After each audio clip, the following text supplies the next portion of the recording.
Hello नमस्कार दोस्तों। मैं अमित कुमार आप सभी का आपके अपनी चैनल द ब्रेन एजुकेशन पर हार्दिक अभिनंदन करता हूँ। आइए आप सारे अच्छे हो गए, अपनी तैयारी को ऐसे ही कंटिन्यू रख रहे होगे। भाई आप सभी को पता है जिसका भी ग्रुप डी का पेपर है ना, उसके लिए मैंने एनसीईआरटी साइंस का सेशन स्टार्ट किया हुआ है। इससे पहले हमने बताते हैं कि एक क्लास कर ली है जिसमें हमने क्लास 6 का अध्याय 1 चला भोजन के घटक, उसकी हमने 20 क्वेश्चन कर लिए हैं और 20 क्वेश्चन आज करेंगे। तो आपको बताते हैं कि हम कंप्लीट छठी क्लास से लेकर 10वीं क्लास तक की आपकी एनसीईआरटी ग्रुप डी के लिए कंप्लीट करवा देंगे। एक बार क्लास नंबर 1 जरूर देखना, उसमें आपको पता लग जाएगा कि एनसीईआरटी कैसे क्वेश्चन होते हैं, ना कि जो अभी यूट्यूब पर चला हुआ है ना, लगता रहता थंबनेल की एनसीईआरटी साइंस। एक बार उन क्वेश्चनों से और हमारे क्वेश्चनों को कंपेयर करके देख लेना, आपको खुद पता लग जाएगा कि कौन से एनसीईआरटी के क्वेश्चन हैं। चलो अपनी क्लास की शुरुआत करते हैं। हमारा टॉपिक चल रहा है अध्याय 1 भोजन के घटक, और आप सभी ना अपने अपने आंसर जरूर कमेंट किया करो। निम्न में से वसायुक्त भोजन में क्या क्या शामिल होते हैं तो आपने बताना। बताओ भाई, जो भी हमारा वसायुक्त भोजन होता है ना, वसायुक्त भोजन, तो उसमें क्या क्या शामिल होते हैं। आप सभी अपना आंसर साथ के साथ जरूर कमेंट करते रहना। तो वसायुक्त में समोसा भी होता है, पूरी भी होता है, रबड़ी मलाई और कचौरी, तो ये उपरोक्त सभी दोनों हो जाएंगे, ठीक है ना। प्रोटीन प्रोटीन कौन से होते हैं तो हमें बताना कि प्रोटीन कौन कौन से होते हैं। तो प्रोटीन में क्या होता है, जितने भी विटामिन होते हैं ना, A B C D E के सभी प्रोटीन होते हैं, ठीक है ना। भैया अगर आपने इस क्लास की पीडीएफ चाहिए तो द ब्रेन एजुकेशन चैनल को जरूर ज्वाइन कर लें टेलीग्राम, वहाँ पर डेली की आपको पीडीएफ मिलती रहती है क्लास की। आहारी रेशे का दूसरा नाम क्या है तो बताओ भाई, आहारी रेशे का दूसरा नाम क्या है, मोस्ट इंपॉर्टेंट क्वेश्चन है। क्या आहारी रेशे का दूसरा नाम, तो इसका नाम रुक्षांश भी कहते हैं। आहारी रेशे को क्या कहते हैं, रुक्षांश भी कहा जाता है। वसायुक्त भोजन किसको कहते हैं तो वसायुक्त भोजन बताना किसको कहा जाता है। भाई मैंने आपके लिए फ़ोटो भी ऐड करके एनसीईआरटी के क्वेश्चन प्रिपेयर किए हैं। अब आप देख लो आपके लिए कितनी ज़्यादा मेहनत कर रहे हैं, तो आपका भी थोड़ा सा फर्ज बनता है कि हमें भी सपोर्ट करो। तो क्या पूछ रहा है, वसायुक्त भोजन, तो वसायुक्त भोजन तले हुए भोजन को और चिकनाई वाले भोजन को क्या कहते हैं, वसायुक्त भोजन कहा जाता है।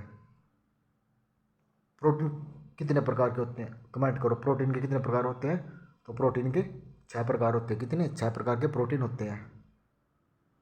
हमारे शरीर को पोषक तत्वों के अलावा किसकी आवश्यकता होती है, जो हमारे शरीर ना उसको एक तो पोषक तत्वों की आवश्यकता होती है, तो दूसरे किसकी आवश्यकता होती है हमारे, तो उसे आहारी रेशे, और जिसे आहारी रेशे भी कहते हैं, इसे कई बार आहारी रेशे भी लिखा मिलता है, या आहारी रेशे, और जल और पोषक तत्व इनकी आवश्यकता होती है। भोजन को ज़्यादा पकाने से क्या होता है, तो जब भोजन को हम ज़्यादा पका लेते हैं ना, उससे क्या होता है, तो उसके विटामिन नष्ट हो जाते हैं और लाभकारी प्रोटीन खनिज लवणों को हानि हो जाती है। हम द्रव के रूप में क्या लेते हैं, बताना कि हम द्रव के रूप में क्या क्या लेते हैं। जल भी लेते हैं, दूध भी लेते हैं, और चाय भी हम द्रव के रूप में लेते हैं। फल सब्जियों को बार बार धोने से क्या होता है, अगर हम फलों और सब्जियों को बार बार धोएंगे ना, तो उसके विटामिन नष्ट हो जाते हैं। क्या होता है, उसके विटामिन नष्ट हो जाते हैं और खनिज लवण भी नष्ट हो जाते हैं। अर्ता रोग, रक्ता रोग का शरीर पर क्या प्रभाव पड़ता है, तो इस रोग से हमारे शरीर में क्या आती है, कमजोरी आती है रक्ता रोग से। नेक्स्ट है रुक्षांश को हमारे शरीर का क्या काम है, तो रुक्षांश का हमारे शरीर में क्या काम है, बिना पचे हुए भोजन को बाहर निकालना, ठीक है। भाई ये क्वेश्चन बहुत ज़्यादा इंपॉर्टेंट है, सिर्फ अगर आपने ये क्वेश्चन भी अच्छे से कर लिया ना, तो भाई 15 में से एनसीईआरटी के आपसे 10 से 12 क्वेश्चन यहीं से कवर हो जाएंगे। सिर्फ डेली का 10 मिनट का अपने सेशन लगाना ग्रुप टी तक, ठीक है ना। और इसी टेलीग्राम पर हम पीडीएफ अपलोड कर देंगे, वहाँ से एक बार रिवीजन कर लेना। फल और सब्जियों को कब धोना चाहिए, तो फल और सब्जियों को काटने और छीलने से पहले ही फल और सब्जियों को धोना चाहिए। लेकिन अगर हम काटने और छीलने के बाद सब फल और सब्जियों को धोएंगे ना, तो उसके खनिज और जितने भी उसमें खनिज लवण होते हैं ना, सब नष्ट हो जाते हैं ना। लो खनिज की कमी से कौन सा रोग होता है, मोस्ट इंपॉर्टेंट, लो खनिज की कमी से हमारे शरीर में कौन सा रोग हो जाता है, तो हमारे शरीर में अर्कता का रोग हो जाता है। किसे, अर्कता का रोग हो जाता है लो खनिज की कमी से। नेक्स्ट क्वेश्चन है वजन रोग किससे होता है, तो ये भोजन में किसी पोषक की कमी लंबी अवधि तक रहने से ये रोग हो जाता है। संतुलित आहार किसे कहते हैं, तो संतुलित आहार उच्च मात्रा में पोषक तत्व, वृक्षांश और जल उपरोक्त सभी को कहते हैं। हम भोजन को क्यों पकाते हैं भाई? जो हमारा भोजन है ना, तो हम उसको क्यों पकाते हैं? तो इसका आंसर कमेंट करो। तो इससे एक तो स्वाद बढ़ता है और पचाने में आसानी होती है, इसलिए हम भोजन को पकाते हैं अच्छी तरह से। घेंगा रोग क्या है? तो घेंगा रोग क्या है? तो घेंगा रोग या कौन सा होता है? जो हमारी गर्दन होती है उसमें यहाँ से छोटी छोटी या कई बार बड़ी बड़ी गांठें हो जाती है, जिसे घेंगा रोग कहते हैं। तो घेंगा रोग क्या है? गर्दन की ग्रंथि का फूल जाना। खलिस्तान रक्षात्मक भोजन है। तो रक्षात्मक भोजन कौन कौन सा होता है? दूध, तेल और वसा और फल, इनमें से बताना है। तो ये पूछ रहा है रक्षात्मक भोजन। तो भोजन में तो जैसे कि हम हरी सब्जियाँ वगैरह जितने होते हैं रक्षात्मक होता है, लेकिन इस पे पूछ रहा है तो इसमें से क्या है? तो इसमें से दूध, तेल और वसा और फल में से क्या है रक्षात्मक भोजन? तो ये फल होता है। प्रोटीन युक्त भोजन कैसा होता है? तो ये पूछ रहा है प्रोटीन युक्त भोजन कैसा होता है?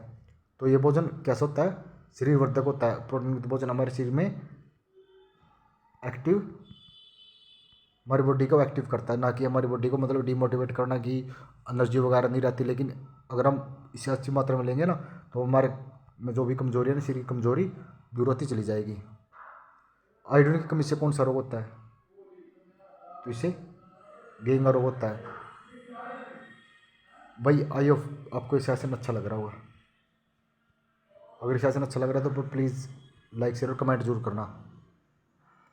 और भाई सिर्फ अगर आपने ये सेशन अच्छे से कर लिया ना, मैं मानता हूँ भाई आपका एक भी क्वेश्चन इससे बाहर नहीं जाएगा। 10 से 12 क्वेश्चन अभी तो पक्की गारंटी है कि एनसीईआरटी के यहीं से पूछे जाएंगे, क्योंकि ये बहुत सारा, अब आप बोल रहे हैं तो बेसिक क्वेश्चन है। अभी हम बेसिक क्वेश्चन पता क्या है? अभी हम 6 क्लास की एनसीईआरटी पढ़ रहे हैं। जैसे जैसे हम इंक्रीज होते हैं 7 क्लास की, 8 क्लास की, 9 क्लास की और 10 क्लास की, जैसे जैसे हम रिविजन कर लेंगे ना, तो हम अच्छे लेवल पर पहुँच जाएंगे। अगर आप भाई ऐसे सपोर्ट करोगे तो भाई वही 6ठी क्लास से लेके 10th क्लास तक की हम हिस्ट्री, जियोग्राफी, पॉलिटी वो सब भी आपको करवा देंगे, अगर आप सपोर्ट करोगे तो।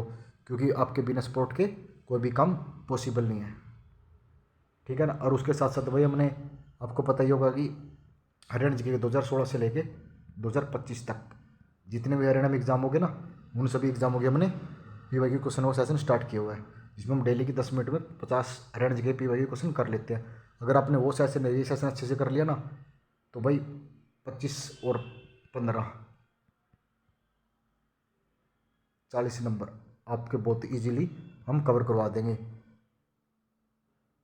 क्योंकि अगर आप सपोर्ट करोगे ना भाई, जीएस जितनी भी आती है ना हरियाणा जी की, हिस्ट्री, पॉलिटिकल जो भी है, वो सब आपको एनसीईआरटी मिलेगा, अन्य कहीं और से सोर्स नहीं मिलेगा। सिर्फ हमें आपके थोड़ी सी सपोर्ट की जरूरत है, क्योंकि अगर आप भी सपोर्ट करोगे भाई, डेली का आप सभी को पता ही होगी, कम से कम इस क्लास को प्रिपेयर करने में 3 से 4 घंटे लग जाते हैं। पहले एनसीईआरटी पढ़ो, फिर वहाँ से भी पीटी तैयार करो, बहुत कुछ है भाई। और अगर आप सपोर्ट करोगे तभी जाके कुछ होगा, क्योंकि मैंने यही सिर्फ एनसीईआरटी पढ़ गई अपना बहुत अच्छा स्कोर कर लिया सिटी में, ठीक है ना। मिलते हैं नेक्स्ट वीडियो में जल्दी ही। जय हिंद, जय भारत।